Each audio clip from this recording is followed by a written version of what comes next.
మిత్రులారా, నా ఇంకొక విజ్ఞప్తి, రోజుకొక గంట మనం అదనంగా పనిచేద్దాం. మనం ఏం బిల్లులు పెంచుతలేం, కానీ మన కట్టాల్సిన పన్నులు కొంతమంది కట్టగుట్ట తప్పించుకుంటున్నారు. తప్పించుకునే వాళ్ళని పట్టుకునే బాధ్యత మీదే, నాదైతే కాదు. ఆదాయాన్ని పెంచండి. ఆ పెంచిన ఆదాయాన్ని మీ అవసరాలు తీర్చడానికి నేను ఉపయోగిస్తా అని చెప్పి నేను మీకు మాట ఇస్తున్నా. ఈ మధ్యనే మా జిఎస్టీ ఆదాయం పెరిగింది.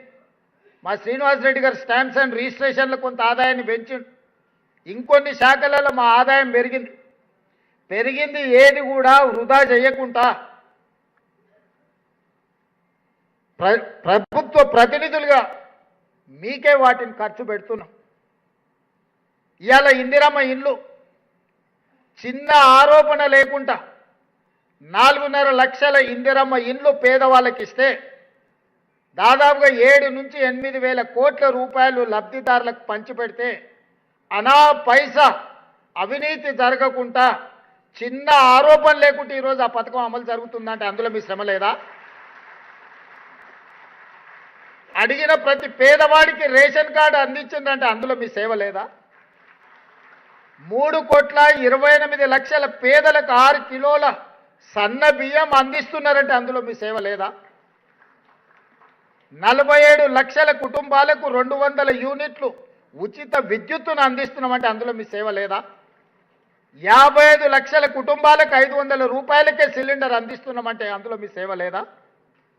ఈరోజు నర్సరీ నుంచి 12th క్లాస్ వరకు విద్యా ప్రమాణాలు పెంచి బ్రేక్ఫాస్ట్ లంచ్తో సహా నాణ్యమైన విద్యనే కాకుండా పౌష్టికాహారంతో ఈరోజు పేదలకు బుక్కడు బువ్వ పెట్టగలుగుతున్నాం, బ్రేక్ఫాస్ట్ పెట్టగలుగుతున్నాం అంటే అందులో మా ఉపాధ్యాయుల చొరవ లేదా?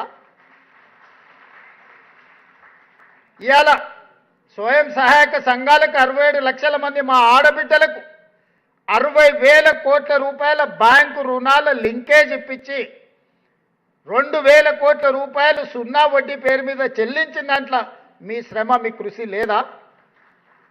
1000 మెగావాట్ల సోలార్ విద్యుత్ ఉత్పత్తి స్వయం సహాయక సంఘాలకి ఈరోజు అందిస్తే అవి అమలు చేస్తున్నది మీరు కాదా? ఇవాళ సోలార్ విద్యుత్ అదాని అంబానీలతో మా ఆడబిడ్డలు పోటీ పడుతున్నారంటే అందులో మీ కృషి లేదా? మహిళలు గృహలక్ష్మి మహాలక్ష్మి పేరు మీద బస్సులో ఉచితంగా ప్రయాణమే కాదు, ఈరోజు మా మిత్రుడు పొన్నం ప్రభాకర్ గారు 1000 బస్సులను ఆడబిడ్డలను యజమానులను చేసి బస్సులో ఉచితంగా కాదు బస్సులకు మేమే యజమానులమని ఈరోజు పథకాలు అమలు చేసి ఆర్థికంగా కాళ్ళ మీద నిలబడుతున్న మా ఆడబిడ్డలకు అందిస్తున్న ఈ బ్యాంకు రుణాలు 0 వడ్డీ అందులో మీ కృషి లేదా? ఇలా చెప్పుకుంటూ వెళ్తే నిర్ణయాలు మేం చేసి ఉండొచ్చు, కానీ అమలు చేస్తున్నది మీరే కదా అమలు చేస్తున్నది. పథకాలు ఇవ్వాలి, ఈ ప్రభుత్వానికి మంచి పేరు వచ్చితే అది మీ వల్లనే అని నేను సంపూర్ణంగా విశ్వసిస్తున్నా. తిరిగి రెండోసారి మళ్ళీ ఇక్కడ నిలబడి మీకు ఒకవేళ సేవలు అందించాల్సిన పరిస్థితి వస్తుందని నేను విశ్వసిస్తున్నా. దానికి కూడా మీరే వారధులు, మీరే సారథులు.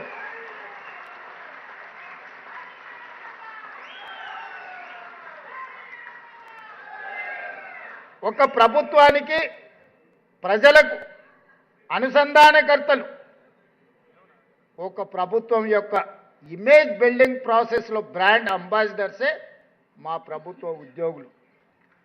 మా ప్రభుత్వ ఉద్యోగులు అర్ధాకలితోనో బాధతోనో సమస్యల వలయంలో చిక్కుకొని వడ్డించే మా ప్రభుత్వ ఉద్యోగి ఆకలితోని ఉపాసం పండితే పేదలకు సంక్షేమాన్ని ఏ విధంగా వడ్డిస్తాడు?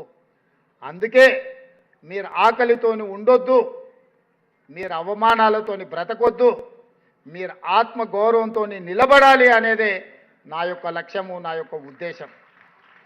నేను బాధ్యత చేపట్టిన తర్వాత ఈనాడు వివిధ శాఖలకు సంబంధించిన ప్రతినిధులు అధికారులందరూ ఇక్కడ ఉన్నారు. 70,000 ప్రభుత్వ ఉద్యోగాలు తలలు లెక్కబెట్టి ఎల్బీ స్టేడియంలో నియామక పత్రాలు అందించిన మీ ఉద్యోగాలే కాదు, ఈరోజు 70,000 మందిని అదనంగా ప్రభుత్వంలో రిక్రూట్ చేస్తే ఎంత ఆర్థిక భారం ఈ ప్రభుత్వం మీద పడి ఉంటుందో మీరు ఒకసారి ఆలోచన చేయండి. ఒకవైపు రిటైర్మెంట్ బెనిఫిట్స్, ఇంకొక వైపు 70,000 మంది నూతన నియామకాలు, మరోవైపు 7 లక్షల ప్రభుత్వ ఉద్యోగాల జీత భత్యాలు, ఇంకొక పక్కన 8,11,000 కోట్ల రూపాయల అప్పు. ఆ అప్పు కూడా ఎంత మిత్తికి తెచ్చిండు? 11.5% మిత్తికి తెచ్చిండు. ఎవరైనా ఈ స్థాయిలో మిత్తి అప్పు తెస్తారా? ఇవాళ డెట్ను రీస్ట్రక్చర్ చేసి 7.25కి నేను తగ్గించిన కేంద్ర ప్రభుత్వంతో మాట్లాడి. ఫైనాన్షియల్ ఎక్స్పర్ట్స్ మీలో చాలామంది ఉన్నారు. ఆర్థిక నిబద్ధత, ఆర్థికపరమైన అంశాలలో ముందు జాగ్రత్త, ముందు చూపు, అనాలోచితమైన చర్యల వల్ల 11.50 కొన్ని లోన్లు అయితే 11.90 రేట్కి వడ్డీలకు తీసుకొచ్చి ఈ ప్రభుత్వం మీద భారం మోపితే పదే పదే ఢిల్లీకి వెళ్ళి అధికారులను, మంత్రులను కలిసి డెట్ రీస్ట్రక్చర్ చేయించి తక్కువ కాలం ఎక్కువ మిత్తితో ఉన్న అప్పులను ఎక్కువ కాలం తక్కువ మిత్తితోని మార్చి ఈరోజు ఆర్థిక వెసులుబాటు కల్పించడానికి సంపూర్ణమైన ప్రయత్నం చేస్తున్నాం. కొద్ది కొద్దిగా మనం తెచ్చుకోగలుగుతున్నాం. ఇవాళ పనులు కూడా మెట్రో రైలు గురించి వివాదం మీరు చూసి ఉండొచ్చు. కష్టపడితే ఒక కొలిక్కి ఒకనాడు ఢిల్లీ తర్వాత హైదరాబాద్ 2వ స్థానంలో ఉండే, ఇవాళ 9వ స్థానానికి పడిపోయింది. కారణం ఎవరు? రీజనల్ రింగ్ రోడ్డు 6-7 ఏళ్ల నుంచి నానుతూ వస్తుంది. మూసీ నది ప్రక్షాళన హైదరాబాద్ నగరంలో ఉండే వాళ్ళే కాదు, నల్గొండ జిల్లా బిడ్డలను అడగండి, అది ఎంత అత్యవసరం. గుజరాత్లో సబర్మతి రివర్ ఫ్రంట్ కడతారు, ఉత్తరప్రదేశ్లో గంగా నది రివర్ ఫ్రంట్ కడతారు, ఢిల్లీలో యమునా నది రివర్ ఫ్రంట్ కడతారు, తెలంగాణ హైదరాబాదులో మూసీ రివర్ ఫ్రంట్ కడతామంటే వద్దని అంటారు. ఏంటి దీని కారణం నేను అడుగుతున్నా.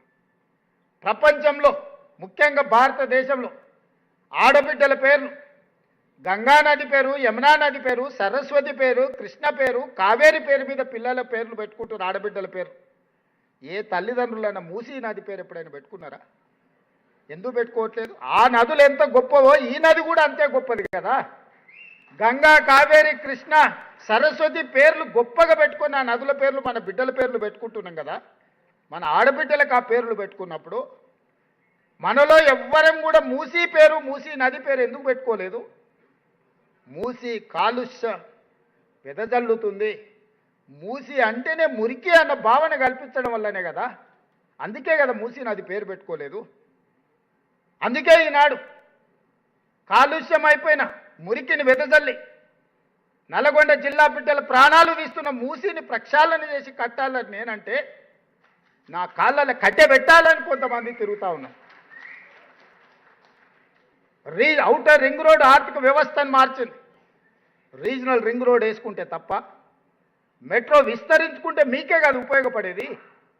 మెట్రోలో నేను బట్టిగారో లేకపోతే ఫామ్ హౌస్లు ఉండే పెద్ద ఆయనో ఎక్కడు కదా. ఫామ్ హౌస్లో ఉన్నాయనే మెట్రో ఎక్కడు కదా. ఆయన పిల్లలు విమానాలు ఎక్కి లండన్లు పోతారు, ప్రత్యేక విమానాల సొంత విమానాలు బేగంపేట నుంచి విదేశాలకు పోతారు, కానీ మెట్రో ఎక్కరు కదా. మెట్రో ఎవరు ఎక్కుతారు? మన మధ్యతరగతి వాళ్ళం ఎక్కుతాం. మన ప్రభుత్వ ఉద్యోగం